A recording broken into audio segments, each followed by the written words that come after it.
Welcome to Beyond the Pain.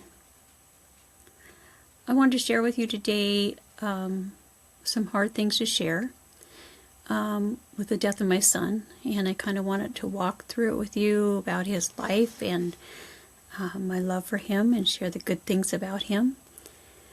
When I was 17, I got married, and at 18 was when I was going to the doctor to have my thyroid removed because I had almost died from a really bad thyroid when I was in 6th grade. And so I was sitting in the office, and I'd already had one dose of radiation, and the doctor was getting ready to do the second dose of radiation, which was a huge deal. And he said, "By any chance are you pregnant?" And I said, "I don't know." And so it came back that I was. And so the doctors all rushed in and said, "You've already had one dose of radiation. There is no way that you or the child can live through this pregnancy." And they were adamant about it. The thing was, the nurse was a Christian, so that was neat. But the doctor said, "I don't want to take this on." And so from that point, I walked away from him. And the next thing I know is that I was meeting with the elders and the pastors in our church in a circle, and my mom was there, and she was crying. She was like, "You're going to die from this if you carry this child." And something rose in me. I don't know what it came from except from God, but I said, God put this child in me, and I'm going to keep it. And so it was never, after that point, a question. I believed it was God's choice, and whatever happened, happened. So from there, the nurse that was a Christian with that doctor referred me to another doctor. And ironically enough, his name was Dr. Miracle, and he agreed to take the case. So I went through the pregnancy, and he was born a little bit premature, but not much, healthy, strong, and his name was Hezekiah. And it was interesting because after he was born, the nurse took him in to see the doctor that wanted me to abort him and said, "I want you to see this." And I didn't hold anything against him. I understood that he was in a really rough position of figuring out what to do about this child. But I knew that God had gave him to me, and that was what I was going to do. Fast forward to about 11 years old. I was sitting in a church group meeting, and they had this program for teens, and my son was there, and at that time he was on the thin side, not much, at that age. And it was a group of guys called the Extreme Team, and what they did was they did all these feats of strength, strong things like break bricks and blow up hot water air balloons, and tore up phone books, rolled pans. They did a lot of things, broke bats with their legs. And I remember turning to Hezekiah and I said, "You're going to do this someday." And I know it was prophetic because he looked at me and was like, "Yeah, right." I mean, he was a small kid. Well, fast forward, it was very true. He began to do a lot of bodybuilding, and he loved it. And he had the genes for it. And he loved that ministry. They would go to many different schools at that time when they could go into schools and preach the gospel, and many towns, and talk to the youth about the only way that you get through things is with God's power. And that was their statement was, "It's God's power. It's God's power. That's how I can do what I do." Later on in life, when a little story I want to talk about that he shared with us was he was on TBN, if you're familiar with that TV show at all, and he talked about his life and his struggles. He didn't realize until he was an older adult that he had been molested as a child by a babysitter, and had brought that to my attention, and it made sense on a lot of things and the struggles that he had that he didn't really realize what it connected it to. But he he went into times where he would have some problems with addiction, and it was really hard for him because he did really love the Lord, and he actually had a very strong prophetic gift with end-time prophecy. But it was a struggle for him. He told me the very first time he tried it, he was hooked. And so he did go into a facility for about a year. It was a Bible study facility. It did really well, but he still struggled. So on TBN, his story was this. He said, I saw this fence, and he said, I'm sitting on the fence, and on one side is a grassy field that's just normal, everyday grassy field, nothing really special about it. And the other side was filled with all these people, and they're having so much fun. They're partying, they're drinking, they have girlfriends, they can do whatever they want. And they're just having a good old time, they're laughing. And I'm sitting on the fence, and I'm thinking, here's the people on one side, they're not doing much, and the other one seems to be having a lot of fun. And he's sitting there contemplating his life at that point of choices that he had made. And as he's sitting there, he realized there's a chain around his feet. And he's sitting there for a long time. And finally, he said the devil reaches up, grabs a chain, and knocks him off the fence. And he said, wait a minute, I didn't make my choice. And the devil said, the fence belongs to me. As long as you're on the fence in your life, you've really not made the choice for God, but you've allowed the devil to run your life. And it was life-changing for him. And he shared that with one of his teams. He had major world records for some of the things that he did. I think the most astounding for me was seeing him roll a frying pan. That was pretty amazing. But he had other feats of where they would light the bricks on fire around him, and he had to get out of them. And we're talking solid bricks, okay? Big time. That you use sometimes maybe for shelves and stuff. That's how big they were. And they would light him on fire, and he had so much time to get out or he was going to get burned. And his forearms were so big that he could break through all those bricks. At that time, my younger son also was part of the team, and he did some of the things also with the extreme team. But he struggled. It was off and on. And so he told me when he was clean, when we sat down one time and talked a long time, and he said, Mom, parents, they'll give their kids money for drugs, or they'll do this, or they'll say, do this. And he said, that doesn't help. He says, self-love is really not giving in to them. They have to reach bottom, or they're not going to come out. So I never knew for sure what it would take with him to change his life. But I prayed a lot. And this may sound really funny, and a lot of parents had a hard time with this. They used to ask me about this. But I said, you know what, God? I'd rather, at some time in his life, he sees really right with you, that you take him home, than him to live in sin and not make it. I mean, that was really my heart cry. So he, at one time, got really clean. And he stayed with us for about 6 months. And it was a glorious 6 months, trust me. We had the best time ever, where we really dealt into scriptures, and he shared some of his insights of end-time prophecy. And we just really clicked. We had a lot of healing that went forth, because he had a hard time with women because he was molested by a woman. And so it was kind of a challenge at times, even in our relationship, because he was still hurt. And he had to go through a lot of healing for that. But it was a really wonderful time that we had, for sure. And he was very, very, very close to his brother. And so he was getting ready. He had changed his life. He was getting ready to go with his dad to start a new job the next day. He laid out all his clothes. And we kind of had an understanding. I mean, one of the things he had me do is keep all of his money. He didn't want it on him. He didn't want the temptation, if he should run into somebody or something would trigger him. And so he was very much under accountability to us, and that was really a good thing. So what happened was that day that this all took place, we used to go to the body building together. I loved lifting weights, and he was a great trainer.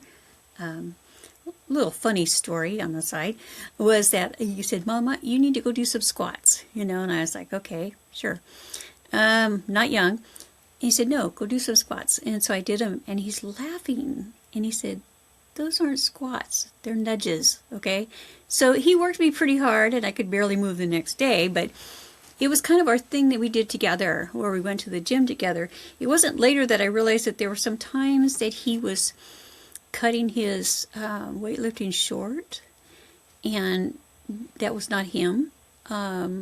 Even the last day before he went, he was looking over in the corner at me, and it was just strange, and he said, I need to leave, we need to go early, which was not like him. So I think it was probably a couple of weeks later that I decided not to go with him. I had a 2-year-old at the time that I had adopted, and I decided to take her to the Humane Society, and he was going to go work out. And we were going to meet up, and then tomorrow he would start this new job with his dad, which he was so excited about. And I remember that I was in the Humane Society, and something felt weird. I couldn't label it. I wasn't discerning anything. It just felt odd, and I couldn't reach him. I figured he was working out. So went home. About 2 o'clock that afternoon, I get a call from a hospital, and they say, your son's here. They gave me no information whatsoever. They didn't say if he'd been in an accident or what had happened.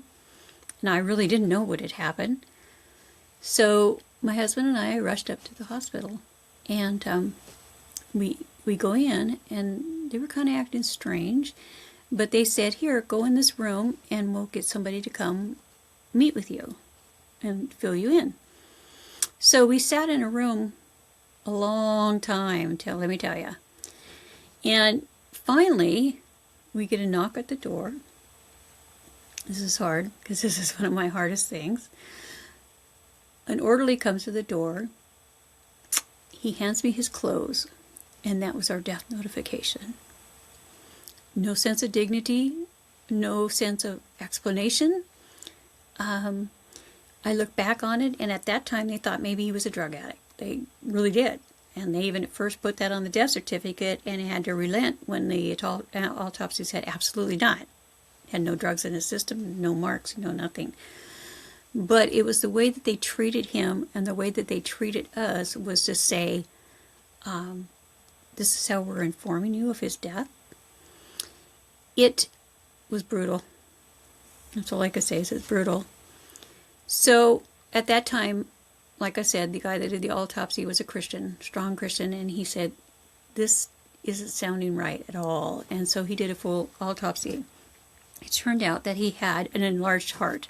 I'm sure you've heard of sports players and basketball players that die all of a sudden on the court for no reason, no warning. I think he had some warning, because later I checked his blood pressure, and he was checking it on a regular basis prior to that. And he did have, and indeed, a large heart. And the sad thing is that bodybuilding kept him clean. It was the thing that he loved to do, and when he was doing that, he was concentrating on health and taking care of himself, but it was the very thing that he should not have been doing with an enlarged heart. And so actually that was really the cause of his death. It was hard. I won't lie. It's harder than losing, for me, a mate, which I have lost 2 husbands to different diseases. It was different. It's like you're there one day, and the next day you're somebody different. It's kind of hard to explain. But there's so much that came out of it that was good, I have to admit. God always takes even the painful things in your life, and he turns them around for good. That's how he works. And I was glad that God took him before there was any chance of him relapsing or going back to that, because he really didn't want to. He really wanted to live a righteous life, and it was a struggle. But what happened for me was sometime after, it was quite a while after, because I took about 4 years where I was in a lot of pain. And I kind of buried it, and I did not want to deal with it emotionally in any way. I didn't want to feel it. Right after he died, my daughter offered me a massage at this clinic, and I was like, no, because if they touch you, I'm going to feel it and have feelings. But I did go, and I wept through that whole session because now I was in tune with my body, and I didn't like it. But what happened was, after those 4 years, and I did 4 years, just completely stuffed it. You can't stuff things because they don't go away. They just come back, and sometimes with a vengeance. But what it did for me in my life, that changed my life, was that I decided to become a chaplain for all first responders, law enforcement, and on death scenes, because nobody should ever have a death notification like I had. It's beyond my thought process that somebody would go to somebody and do that the way they did. And we sat down with them at the table and explained that to them at this hospital. All I wanted was an apology, but I never got it.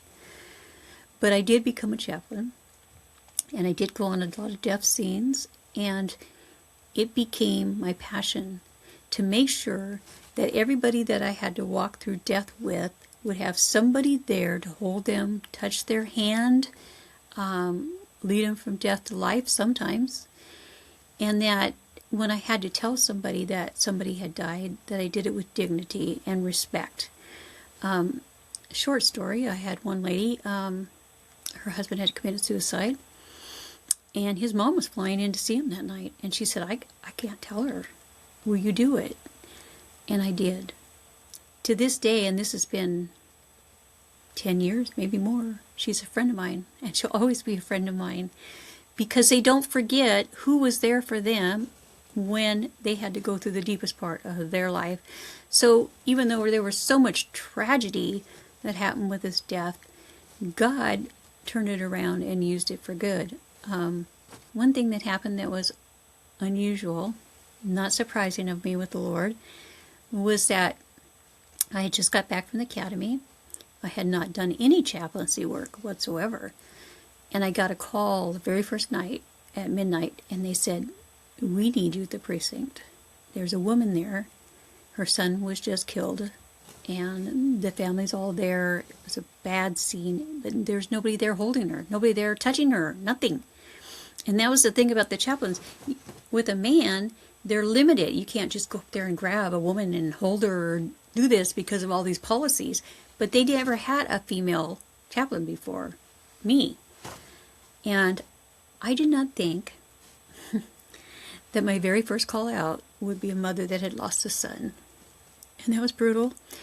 But I walked through it. I spent 5 hours with her. And sometimes we didn't say anything. But she knew that I had lost a son, and I was there for her. And it's like, it's almost God's ha-ha, because he wanted me to see that this is what he had called me to do. And even though I had gone through so much pain with the death of my son, he was going to use it for good. So one of the reasons I wanted to do this podcast was this. All of us are going to run into death, whether it's a parent, a grandparent, whether it's a child, whether it's a pregnancy. We're all going to be touched somewhere in our life with death, and how are we going to deal with it? What would be my best advice? Seriously. Don't do what I did.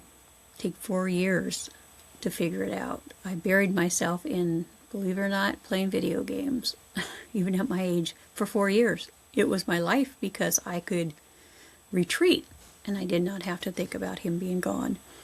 That didn't help at all. So what I would say to you is, in some ways, you need to take it head on, but also you need to take it at your own speed. And one of my biggest pet peeves is people will come along and say to you, especially this with widowers too, you need to just get over it. How long are you going to grieve? Why are you still feeling this? Da, da, da, da. It's not their business, first of all.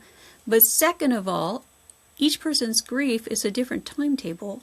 And there's no straight line to how long that grief will take or how long it'll take for you to get through it. You don't really get over it You just manage your life around it. And so if I could say, mostly to you, you need to walk through it. As somebody used to say, a pastor says, if you don't go around the mountain that God wants to take you on, eventually you're going to have to go around it. And that is the case with grief. So I would encourage you, like I said, if you have friends that are going through this, I think some of the hardest ones are miscarriages, believe it or not. They get the least amount of support because they're like, oh, well, and I've had a miscarriage and I know what that's like. You still feel for that child. So I would encourage you to watch who you listen to, who speaks into your life. Remember, God should be the only one speaking into your life. You do not have the right to have people in your life that are tearing you down or telling you to do something that you don't want to do. You should not have to explain to them why it's taking so long for you to get through the grief. It's okay. It's a process. It's not immediate. Like I said, I felt different. One day I woke up, he was there. The next day he was gone. I felt different in my body. A part of you is gone. It's just the way it is. I will say this one little thing that I thought was really great. I had a real hard time afterwards going to church because in worship, you're really entering into the realm of God. And doing that, I could feel, and I would weep and weep and weep. And it was really hard for me to get into worship and to go to church. And I sat in church one time, no lie, this is God speaking to me. And he said, do you not think that your son hears you in heaven? He said, he's up there with the angels. Do not the angels hear your prayers that go up to the heavens? It talks about that in my word. He said, your son hears you when you worship. And it turned my life around because I realized that he's there batting for me, supporting me, I hope. And he hears everything I say and everything I pray. It's not over. It's just a time period where I don't get to see him. So I want to encourage you, if you have things that you want to share with me privately, I have no problem with that. My email again is caliatra4050@gmail.com, or you can go on my web pages. I have Beyond the Pain, and I have Caliatra Esther Wright. And between you and me, you can share whatever you want to share. I know it's difficult. It's hard because I can't be with you except for on here. But I want you to know that I am here for you. I know what it's like. I know what it's like to be pressured to get over things, get rid of the clothes, do this, pack it away. But maybe you're not ready. And it really is okay. Your timing is okay. I want to tell you that I'm sorry if you've had a loss. I know what that's like. Tears are good. They're cleansing. They're healing. And if I could tell you anything from the Lord, people say they try to blame the Lord for things that happen in their life. There's good and there's evil, and you know that. Things happen, and sometimes we don't understand it. You can have riding down the highway and head on by somebody that is not in the right place and somebody to get killed. It's not fair, and I agree with you, it's not fair. But I don't blame God for any of it. I really don't. I was fortunate enough to have a relationship with the Lord when I was 6 years old and did I always walk with Him?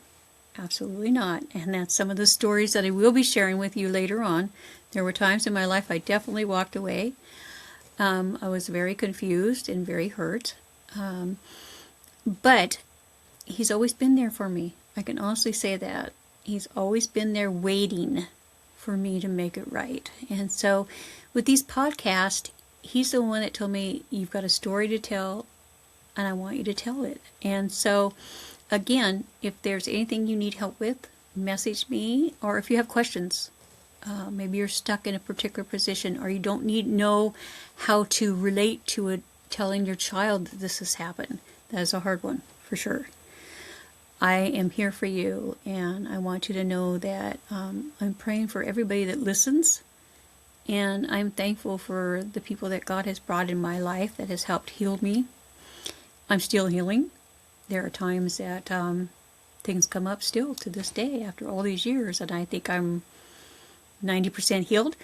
But we never know if we haven't dealt with some of those things. So I really want to thank you for joining me in this podcast and listening to me about my son. I loved him very much.